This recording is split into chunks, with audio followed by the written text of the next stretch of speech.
Hello ஹாய்ஸ்.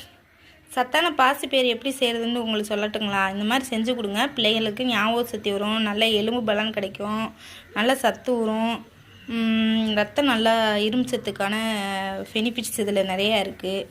இதில் வந்து என்னென்ன பயிர் இருக்குங்கன்னா, பாசிப்பயிறு, கருப்பு உளுந்து, கொள்ளுப்பயிறு, எள்ளு, நிலக்கடலை, பொட்டுக்கடலை, சுத்தமான நெய், இதய நல்லெண்ணெய், இவ்வளோதாங்க.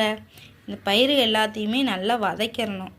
வறுத்தெடுத்து பொன்னிறமாக வறுத்து அப்படியே மிக்சியில் போட்டு வலுன்னு அரைச்சி எண்ணெய், நெய், நாட்டு சர்க்கரை நாட்டு சர்க்கரையும் போட்டு கிண்டிடணும். அந்த மாவோட லாஸ்ட்டாக எண்ணெய், நெய் எல்லாம் ஊற்றி அப்படியே இந்த மாதிரி உருண்டை பிடிக்கிற அளவுக்கு எண்ணெய் ஊற்றணும். ஊற்றுனாங்கன்னா அதோட கொஞ்சோண்டு வாசனைக்கு ஏலக்காய் போட்டு நீங்கள் இது பண்ணிக்கோங்க. இதை வச்சு உருண்டை பிடிச்சி வச்சிங்கன்னா 1 மாதம் ஆனாலும் கெடாது. பிள்ளைகளுக்கு 2 எடுத்து கொடுத்து நல்லா சாப்பிட விடலாம். நல்லா சத்தானது. ட்ரை பண்ணி பாருங்கள்.